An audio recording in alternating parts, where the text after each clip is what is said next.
सदियों से जितना बहुजन प्रतिभाओं को दबाया गया है, उतनी ही तेज गति से वो प्रकाशमान हुई हैं और देश व समाज का नाम रोशन किया है। वह एक मिसाल बनी हैं। उनमें चाहे एकलव्य हो, रोहित वेमुला हो, पायल तड़वी हो आदि सैकड़ों उदाहरण इस बात की गवाही देते नजर आते हैं। मगर इस देश की ब्राह्मणी संस्कृति किसी दलित शोषित पिछड़े को आगे बढ़ते नहीं देखना चाहती हैं। इसी कड़ी में हरियाणा के पलवल की बहुजन बेटी ने दूर विदेश में जहां बाबा साहब ने अपनी प्रतिभा का लोहा मनवाया था, जी हां, मैं बात कर रहा हूं लंदन की रेखा तंवर, जो गरीब व संसाधन विहीन परिवार से आती हैं, समाज से आती हैं, ने भारत का नाम रोशन किया है। तलवारबाजी में लंदन में जाकर मेडल प्राप्त किया, मगर देश की मीडिया के मानो मुंह पर दही जम गई है। सरकार तो मानो मौन हो गई है। देश वापसी पर बहुजन समाज ने किया भव्य स्वागत।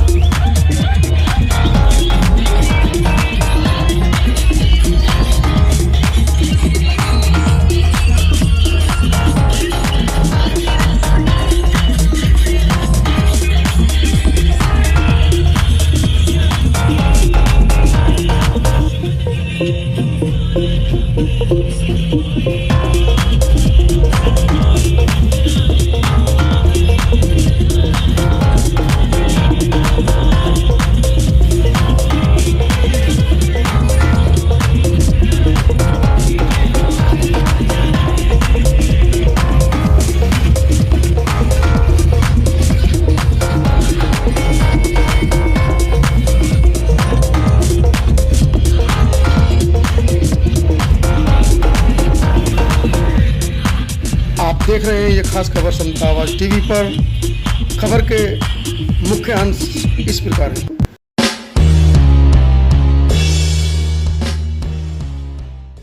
मोहताज नहीं होती, जिसके अंदर जज्बा होता है वो करके दिखाता है। और उसमें शारीरिक रूप से सक्षम होने के बाद भी ये पूरा समाज ये तो सक्षम है, लेकिन यह सक्षम होने के बावजूद भी उसने अपनी हिम्मत, मेहनत और संघर्ष का लोहा मनवाया कॉमनवेल्थ में जाके, तो मुझे बड़ी खुशी है। मैं आपसे भी अपने दिल की बात रखना चाहता हूं। मैं जब जेल में था पहली बार, 16 महीने पूर्व में बहुत बड़ा दिन होता है। एक एक दिन जो है मैं इस बात के साथ गुजारता था कि जब मैं जेल से बाहर जाऊंगा तो बाहर निकल के काम करूंगा, मेहनत करूंगा। मैंने इतिहास पढ़ा, मैंने देखा हमारा समाज जो है ना वो पांव छूने वाला समाज बना हुआ है। वो पैर छूता है, पद के हिसाब से पैर छूता, सफलता के हिसाब से पैर छूता है। बहुत सारे बड़े अपताई हमारे लोगों से ज्यादा कोई करता नहीं। मुझसे भी जिद करते हैं, चलो बाबा साहब की स्टेचू पे माला चढ़ाओ। और मैं ये कहता हूं कि बाबा साहब अम्बेडकर पहले वो व्यक्ति थे आधुनिक भारत में जिन्होंने कहा कि मैं मूर्तियों में नहीं, किताबों में हूं, मुझे पूजने की नहीं, पढ़ने की जरूरत है। मगर इस समाज ने उनको भगवान बना के उनके विचारों का कत्ल करने का काम किया है। और ये समाज, इसमें मैं भी हूं, हम बराबर के जो है ना भागीदार हैं इन बच्चों के कत्ल के। आप याद करो, मैं उस समय पैदा नहीं हुआ था, लेकिन जिस समय बाबा साहब हमारे लिए लड़ने के लिए गोलमेज गए और हम इतने निकम्मे नालायक लोग थे कि उनके परिवार की रक्षा सुरक्षा भी नहीं कर पाए, वो हमारे लिए लड़ने के लिए, संघर्ष करने के लिए, पढ़ने के लिए विदेशों में गए। और उनके बच्चे जो हैं वो सुविधा, इलाज, खाने पीने की कमी के कारण मर जाते। समाज को अपने अंदर झांकना चाहिए।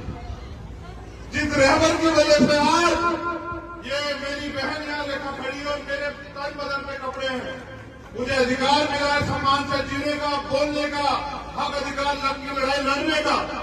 उस रहबर के बच्चे जो हैं वो इलाज न मिलने के कारण मर जाते हैं। ये समाज बैठा देखता रहता है। ऐसा तमाशा नहीं समाज है। अपने अंदर आकलन करने, चिंतन करने की बजाय मुझे क्या खुशी होती है आपको सड़कों पे नंगा होकर नाचते हुए देख के?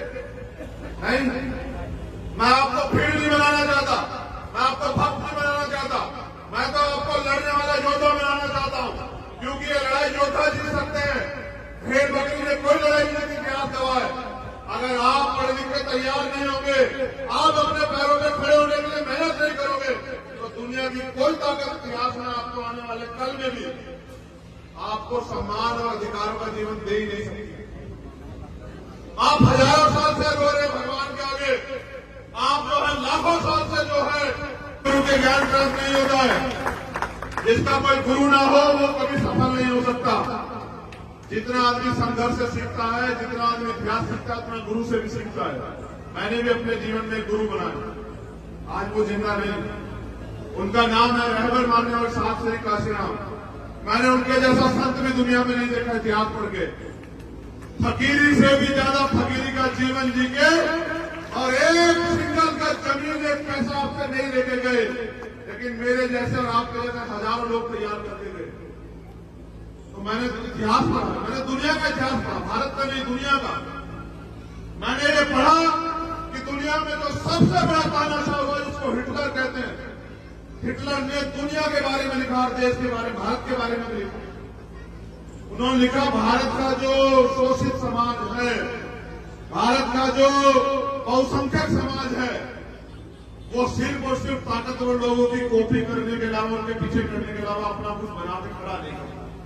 आज भी हमारे लोग यहाँ मेरी जिंदाबाद करते रहो, जय भीम के नारे लगाते, इससे आपकी जिंदगी नहीं बदलेगी। अगर आप मेहनत करके संघर्ष करके आगे बढ़ने के रास्ते नहीं निकालोगे तो कैसे जिंदगी नहीं बदल सकती। आज भी हम लोग यहाँ पिछड़े को बने हुए हैं और जब थोड़ा बहुत सरकार देती है झूठन मांगने वाला क्या होता है भिखारी, देने वाला क्या होता है मालिक। हम मांगते रहते हाथ ऐसे करके और वो लोग देते रहते, हम चिंतन खा के देते हैं देश में। कितनी सुविधाएं हमारे समाज को जो शोषित, हम रोटी के लिए मोहताज है। अगर मेहनत न करें तो हमारे बच्चों को रोटी ना मिले। कितने लोग घर में गाड़ियां, कितने लोग घर में एसी है, कितने लोग घर में फ्रिज है, कितने लोगों ने 4 पहिए की गाड़ी से हवाई वो देश की यात्रा की है, कितने ऐसे लोग हैं जिन्होंने हवाई यात्रा की है। अगर हम देखें तो हमारी परसेंटेज 5% नहीं निकलेगी शोषित वर्ग, लेकिन फिर भी नहीं जागना चाहते, फिर भी नहीं खड़ा होना चाहते। बाबा साहब की बात करते हैं, शाम के टाइम एक कौवा एक अद्धा दारू का पीते हैं, माँ बहन को घर में बेइज्जत करते हैं, लड़ाई झगड़ा करते हैं आपस में, और फिर कहते हैं समाज आगे नहीं बढ़ रहा। जब तक आप ये नहीं छोड़ोगे अंधविश्वास, पाखंडवाद और भाईचारा नहीं पैदा करोगे, लत्ता पकड़ खींचने की जगह हाथ पकड़ने का काम नहीं करोगे, आपकी जिंदगी से गुलामी कट नहीं सकती। मैं धन्यवाद देता हूं भीम आर्मी के साथियों का, जिला पलवल और हरियाणा की टीम का, कि वो अपने पैरों पर खड़ी हो रही है। वो समाज के दुख सुख की लड़ाई लड़ रही है, लेकिन अभी लड़ाई शुरू हुई है। याद रखना, आप जो कर रहे हैं वो आपकी जिम्मेदारी है। अगर आपने अपने महापुरुषों को पढ़ा, अभी आजादी अधूरी है, अभी तो एक पहल निकली है। मैं तो उस दिन अपने आप को ताकतवर महसूस करूंगा जिस दिन देश के प्रधानमंत्री की कुर्सी पे बहुजन समाज का व्यक्ति बैठेगा, बाबा साहब अम्बेडकर को मानने वाला व्यक्ति बैठेगा, गुरु रविदास जी महाराज, भगवान वाल्मीकि महाराज, गुरु नानक देव, संत कबीर को मानने वाला व्यक्ति बैठेगा। और जिस दिन देश में ऐसा चाहूं राज में जो मिले सबन में अन्न और तुम बसे दाद रहे, तब जाके जो है जब मानवता बनाया जाएगा, गैर बराबरी खत्म हो जाएगी, गुलामी की जड़ें काट दी जाएंगी। किसी को अन्न की, किसी को खतरे की, किसी को लूट की, किसी को तमाम तरह की परेशानियां नहीं होगी। देश में अमन भाईचारा पैदा होगा, सबका सम्मान होगा, महिलाओं को बराबर के अधिकार मिलेंगे, किसी बहन बेटी का रेप नहीं होगा, उसकी हत्या नहीं होगी, उसकी दहेज के नाम पर नहीं जलाया जाएगा। तब जाके जो है इस देश में हम लोग ताकतवर महसूस करेंगे। नौजवानों में मुझे ये भी शिकायत है समाज से कि हमारे यहाँ ये हरियाणा, स्पेशल हरियाणा, और एक बेटी नहीं, इस देश की इज्जत थामी ओलंपिक से लेकर कॉमनवेल्थ में हरियाणा की बेटियों ने, पूरे देश की, जहां नौजवान युवा पुरुष फेल हो गया, वहां बेटियों ने लाके मेडल वाला के देश की इज्जत थामी। लेकिन ये वही हरियाणा, याद करो, जहां सबसे ज्यादा भ्रूण हत्या जो है बेटियों की होती थी। आज देखो उसी हरियाणा में बेटियों ने जो है नाम रोशन कर करके, ये जो मेरे नौजवान युवा साथी खड़े, इनको भी आईना दिखाने का काम किया। अगर आज भी हमारे लोगों के अंदर ये मानसिकता है कि बेटी कमजोर होती है, बेटा ताकतवर होता है, तो देखो सीख लो। मैं इनके पिताजी का भी धन्यवाद करता हूं, क्योंकि बिना माँ बाप के और उनके सहयोग के कोई परिवार नहीं खड़ा हो सकता। मैं उनका भी धन्यवाद करता हूं कि उन्होंने, प्रथम गुरु तो माँ और पिताजी होते हैं, प्रथम पाठशाला घर होती, उन्होंने अवसर दिया, मौका दिया। गांव के लोगों की बात न सुन के कई लोग ये भी कह रहे हैं बेटी ये कहां भेज रहे हो, उन्होंने इसको उसके सपने को जीने का मौका दिया, जिसकी वजह से आज ये समाज का और देश का नाम रोशन कर पाए। तो मैं आपसे कहना चाहता हूं, जो नौजवान भाई यहां बैठे, बुजुर्ग यहां बैठे, कि बेटियों को कमजोर मान के इनके सपने और इनको कुचलना बंद करो। इनको बेटों के बराबर अवसर देके और इनको उड़ने का मौका दो। इतिहास याद रखेगा कि बिना किसी महिला के सहयोग के कोई पुरुष देश में कामयाब नहीं हुआ। अब इतना कर पाए हैं तो उनके पीछे भी मां रमाबाई का पूरा जो है सहयोग और समर्पण है। मां रमा ने अपना जीवन कैसे कैसे काटा, लेकिन बाबा साहब को महसूस नहीं होने दिया, तब बाबा साहब लगता है। और फिर अगर मैं साहब काशीराम की बात करूं तो उनकी बहनों का, उनकी माओ का, उनके और समाज की महिलाओं का इतना बड़ा हमारा जो है उनके पीछे त्याग बलिदान है कि जिसकी वजह से जो है साहब काशीराम ये इतना बड़ा आंदोलन खड़ा कर पाए। और मैं आज कह रहा हूं, अगर आपके पास आज गर्व करने का कुछ है खजूर का के साथियों, तो बताओ रेखा तंवर है या नहीं है, बताओ, मुंह से बताओ, रेखा तंवर है या नहीं है, बताओ। तो ये बेटी है बेटा है, बताओ, ये बेटी है बेटा, तो आज कह रहे हो तुम लोग ये बेटी है। और ये वो उन बेटियों में से एक बेटी है जो रात को 10 बजे के बाद भेड़ियों के बीच में बाहर नहीं निकल सकती। ये देश की स्थिति है, रात को 12 बजे कोई बेटे मेले नहीं घूम सकती, ये देश की स्थिति है, जबकि सबके घर में बेटियां हैं। इसलिए मैं आपको कह रहा हूं, इसको बेटा कहने से नहीं, बेटों की सोच बदलेगा, समाज बदलेगा। मेरी बात को याद रखो आप लोग। अगर हम अपनी सोच नहीं बदल पाए और बेटियों के सपनों को कुचलते रहे तो इस देश में एक दिन ऐसा आएगा कि आपको अपना जीवन जीना भी जो है ना दुर्भर हो जाएगा। तो मैं दोबारा से धन्यवाद करता हूं और ये उम्मीद करता हूं, आप लोग भी उम्मीद करते हो नहीं करते हो, बताओ। पहले उम्मीद तो जान लो क्या है। मैं ये उम्मीद करता हूं कि ओलंपिक में रेखा तंवर गोल्ड मेडल लाएगी। आप लोग करते नहीं करते हो, बताओ। जितने लोग करते हैं, बहन और भाई बुजुर्ग हाथ खड़े करके बताओ। आप देखिए बेटा कितने लोग की जिम्मेदारी। ये तो आज तक थी, यहां से बाहर जब मैं ट्वीट करूंगा ना पूरे घर से तेरी फोटो लगा के, तब तू देखना कि पूरे देश और दुनिया में रहने वाले कितने लोग जो उम्मीद करेंगे तेरे ऊपर है, हम सबके ऊपर। इसलिए बांधी तुझे पकड़ी आज, इसलिए नहीं बांधी जो तू कराई, जो तुझे करना है ये सरदारी इसलिए सौंपी तुझे कि इनकी आंखों में जो है ना हजारों साल के अपमान के बाद बाबा साहब अम्बेडकर ने इनको अवसर दिया खड़े होने का। और ये छोटे छोटे सम्मान के लिए प्रश्न रहते लड़ते, पता है किन बातों पर। मैं आया था भैया से, मेरा स्वागत नहीं करने दिया आप लोगों ने। मैं इनको माला पहनाना चाहता, आपने माला नहीं पहनाने दी, मेरा अपमान हो गया। मैं उनके पास फोटो खिंचवाना चाहता था, मुझे मौका नहीं मिला। मैं उनके पीछे खड़ा होना चाहता था, मुझे मौका नहीं मिला। इसको अपमान सम्मान समझते मेरी गुड़िया, ये जो तू कर गया इसको सम्मान नहीं मानते, लेकिन मैं इसको सम्मान मानता हूं। और जिस दिन ये भी इसको सम्मान मानने लगे, मैं लिख के देता हूं, एक रेखा तंवर नहीं, पलवल से हजारों रेखा तंवर तैयार हो जाएंगे और देश से लाखों रेखा तंवर तैयार हो जाएंगे। और याद रखना, इतिहास सफल लोगों का लिखा जाता, किसी असफल व्यक्ति का इतिहास देश में नहीं लिखा किसी ने। जिनका लिखा वो सफल है। अगर कल इतिहास में हमारा नाम भी दर्ज होगा तो वो सफल होने के बाद होगा। जब तक सफल नहीं होते तब तक तो ये सब चीजें है। लेकिन सफलता भी कैसी? सफलता ऐसी कि साहब के 3 सपने थे, एक वो पूरा करके अपनी जिंदगी में। मेरी बात पर नौजवान साथी बीमारी के गौर करना। उन्होंने अपने जीवन में मूवमेंट में आने में 3 संकल्प लिए थे। पुराने बीएसपी के लोग होंगे, जानते होंगे, उन्होंने कर लिया। पहला कि भारत के सबसे बड़े सूबे का हुक्मरान बनाना है समाज को, उसको वो पूरा करके गए। भारत का सबसे बड़ा सूबा आबादी के हिसाब से उत्तर प्रदेश है।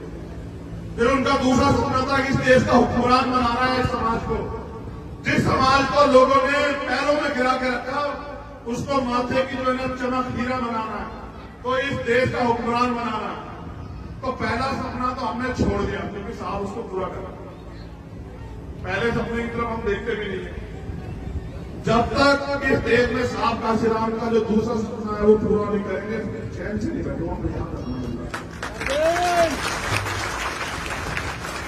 और वो मुख्यमंत्री बनने से नहीं पूरा होता, तो मेरी इच्छा मुख्यमंत्री बनने की है भी नहीं। सच बता रहा हूं, एक ही इच्छा है कि अपने जीते जी पूरे सम्मान के साथ, क्योंकि मैंने साहब को रोते हुए बिलखते हुए देखा, और मैंने बाबा साहब को भी पढ़ा देखा, इसलिए नहीं क्योंकि किताबों में देखा, फोटो में देखा, टीवी में देखा इसलिए नहीं क्योंकि मैं उनके समय में पैदा नहीं हुआ, लेकिन मैंने 18 मार्च 1956 का उनका भाषण सुना और पढ़ा भी, जिसमें वे कहते हैं कि मैं तमाम तरह के अपमान सह, क्या अपमान मानते हो तुम लोग? फोटो नहीं खींचा, माला नहीं डरी, पगड़ी नहीं पहनाई, ये क्या होता अपमान? वो कहते हैं मैं तमाम तरह के अन्याय, अत्याचार और आरोप अपमान सहते हुए इस कारवां को वहां से यहां तक लेके आ पाया। अगर आप इसको आगे नहीं बढ़ा सकते तो उसको पीछे मत जाने दें। और वो कहते हैं कि मैं चैन से मरना चाहता हूं, मेरी उम्र हो चुकी है, मैं बीमार रहता हूं, मैं रात भर सो नहीं पाता। जब मैं अपने चारों तरफ देखता हूं, गौर करना नौजवान साथी हमारे, पता लगेगा कि मूवमेंट किसे कहते हैं और महापुरुषों का दर्द किसे कहते हैं। तो कहते हैं जब मैं अपने चारों ओर देखता हूं तो एक भी नौजवान ऐसा नहीं दिखाई देता जो इस तंबू कह रहे हैं आंदोलन को, जो इस तंबू का बंबू बन के इस आंदोलन को आगे बढ़ा सकता। पूरे समाज से कह रहे हैं एक ऐसा रैपर जिसके 4 बच्चे कुर्बान हुए तब हमारे तन पे कपड़े आए, वो कह रहे हैं समाज कि जब मैं अपने चारों तरफ देखता हूं तो एक भी नौजवान ऐसा नहीं दिखाई देता जो इस आंदोलन का, जो इस तंबू का बंबू बन के, जो अपना जीवन समर्पित करके इस आंदोलन को आगे बढ़ा सके, जो मैं चैन से पढ़ सकूं, जो मैं अपने समुदाय के लिए करना चाहता था उसका 10% भी नहीं कर पाया। मेरे सारे सपने अधूरे हैं। अब बताओ, जिनका बाप ये कह के बढ़ जाए कि भाई रोते हुए कि मैं यार कोई सपना पूरा करना चाहता था, मैं कर नहीं पाया, और उनकी निकम्मी औलाद उनके सपने को और पीछे चले जाए, तो उस रहबर को भी जो है क्या महसूस होता होगा। उन्होंने कहा आगे नहीं ले जाए, पीछे मत जाए। आज कहां है उनका सपना? क्या हैसियत है इस देश में हमारी? हम ही तो अपने आप में गौरवान्वित है कि नौकरी मिल गई बाबा साहब के आरक्षण की वजह से, और पंचायत से लेके और एमपी तक बन गए बाबा साहब के आरक्षण की वजह से। जमीन मिल गई बाबा साहब के आरक्षण की वजह से, पढ़ाई होगी बाबा साहब के संविधान की वजह से। इसके अलावा बताओ क्या कमाया आपने? और ये समाज में आधी रात भी अगर मुझे जरूरत होगी तो अपने लहू का कतरा तेरे सम्मान में नछावर कर देंगे, लेकिन घबराना मत तेरी नहीं।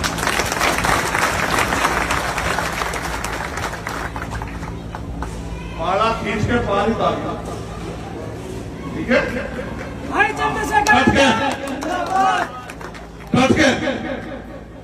क्योंकि तमन्ना अगर सच्ची हो तो रास्ते जा रहा है, और तमन्ना अगर झूठी तो बहाने जा रहा है। इस सम्मान को मानियो कि ये सम्मान नहीं, ये शिकायत करना है कि हमारी अपेक्षा उससे ज्यादा थी। बैठना प्रैक्टिस में और मेहनत कर गया, और एयरपोर्ट में लेना होगा मुझे।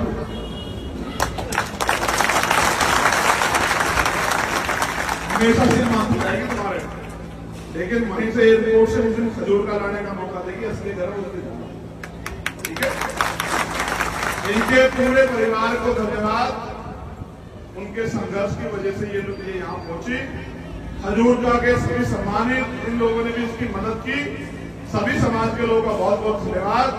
और भीम आर्मियों के साथियों निवेदन कि ऐसे ही और बहनों को प्रोत्साहित करो, ऐसे ही और भाइयों को प्रोत्साहित करो कि वो आगे निकल के आए।